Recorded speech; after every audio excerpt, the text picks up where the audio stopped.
Now, if you're interested in the environment, you might well have caught some of the coverage recently of what was described as Green Day, not the 1990s pop punk band, but a series of new proposals by the government to reach its challenging environmental targets. There wasn't a whole load of new money promised by Energy Security Secretary Grant Shapps, but what there was a focus on something called carbon capture and storage. What is that? At its very basic level, it's capturing the harmful emissions from our big polluting industries that we have a lot of in the north of England and storing them in vast containers, vast caverns under the sea. But there's a lot more to it than that, and crucially, it's seen as a major potential source of jobs in places like Teesside and the northwest of England, where local voters could well hold the key to number 10 when the next election comes round in a few months' time. So, as we did with hydrogen a few weeks ago, let's hear from a leading expert in the field to get a sense of what this technology is all about and why the government is putting so much resource, £20 billion in fact, into carbon capture and storage. I'm very pleased to be joined by Jonathan Briggs, who, as well as being director of Humber Zero with VPI Power, a firm based in Immingham, south of the River Humber, is also chairman of the Carbon Capture and Storage Association. So, Jonathan, welcome to the podcast. Thank you very much. Pleased to be here. It's great to have you on. So for our listeners who just need bringing up to speed on this whole sector, perhaps you could just start by setting out broadly what is carbon capture and storage? How does it work? And how has it sort of come to prominence over the years?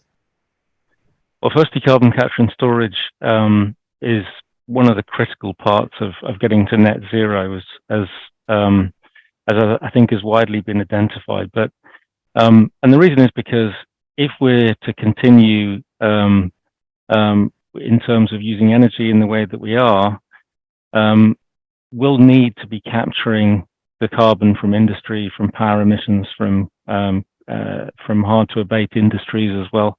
And what essentially the technology is been around for many years. It essentially either takes the carbon before the fuel is actually used for combustion, so pre-combustion capture, or after you've burnt fossil fuels or used energy in a way, you can actually scrub the emissions in such a way to capture the carbon.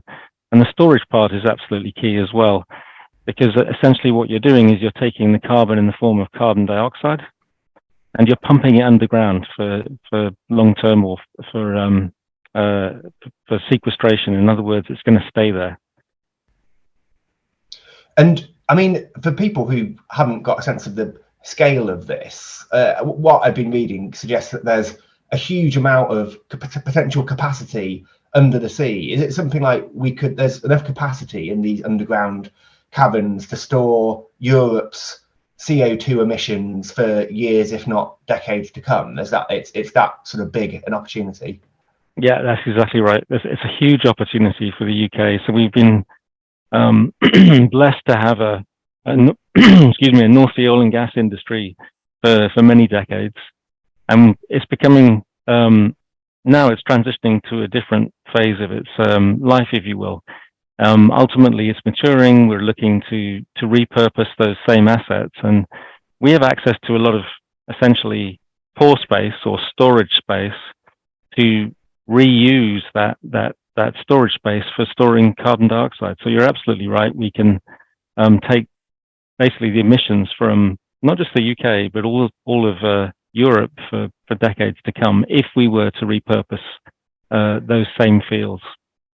So what kind of spaces are we talking about? Like, are these naturally occurring sort of spaces under the ocean? Like, what kind of thing is it? So essentially, it's rock. It's the same rock that we used to store oil and gas, from which we extracted those fossil fuels.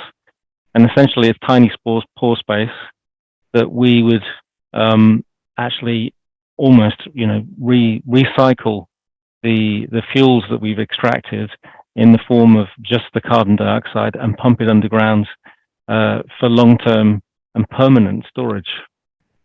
That's really interesting. Now, what is the significance of all this for the north of England? Because we know that a large proportion of the UK's most polluting sectors are in the north, but places like the Humber and Teesside, compared with other parts of the country. So does that mean the opportunities in the north are greater for this technology to be used?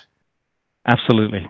So there's actually a really interesting overlay between the centres of the UK's industrial concentrations. So as you say, the Humber and the Teesside areas are great examples, in certainly in the northeast, but also in the northwest, around Liverpool.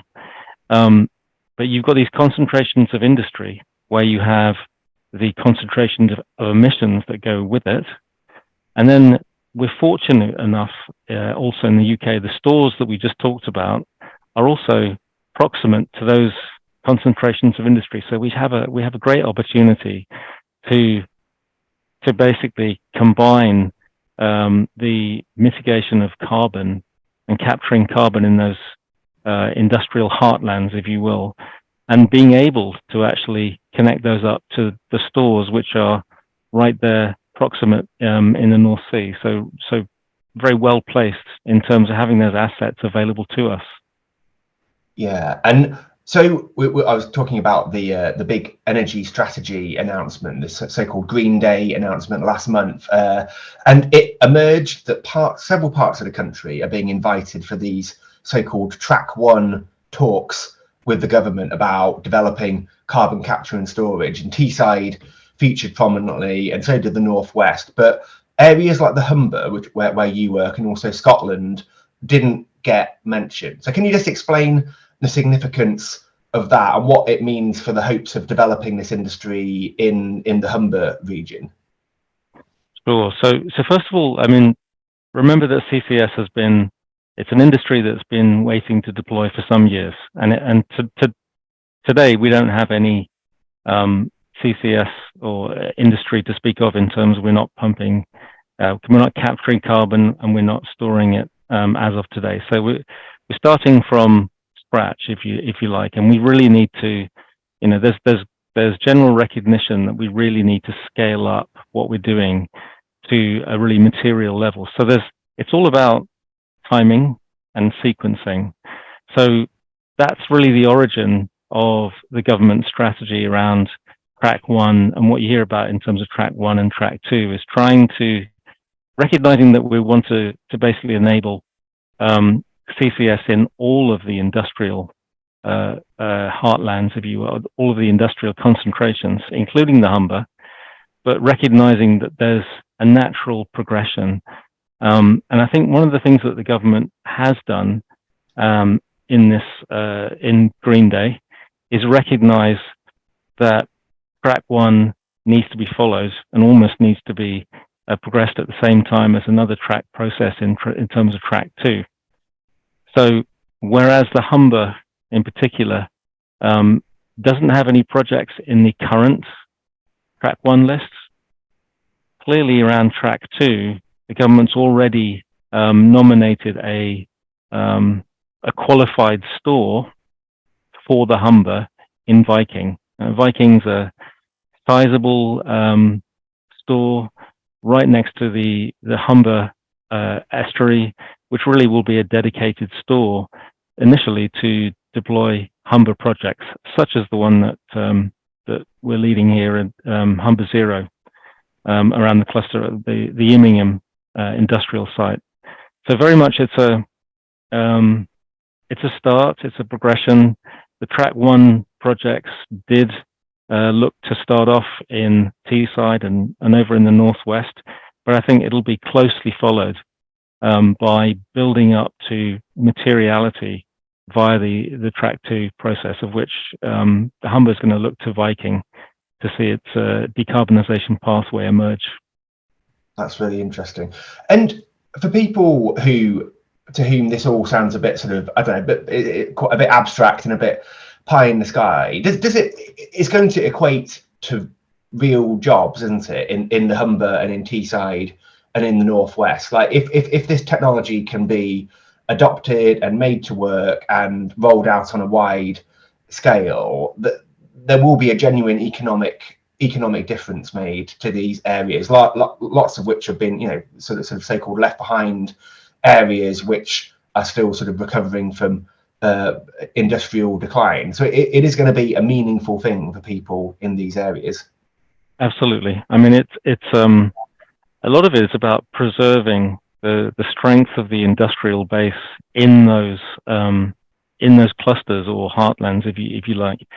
And essentially, if we're going to get to 2050, we need to find ways of safeguarding industry, and that's clearly one of the central strands of what this really means for areas like Humberside and Teesside. But also, we talked about the opportunity for the UK, the natural advantages, the strategic assets that we have in terms of geologic storage. And if we're able to basically deploy that know-how at the beginning of this energy transition, there's a massive opportunity for the UK, because ultimately a lot of countries don't have, a lot of geographies don't have the same assets that we do. So we'll be developing something a bit special that others won't have. So it's going to have opportunities in terms of growth there, but also safeguarding the industry that we do have in the UK as well.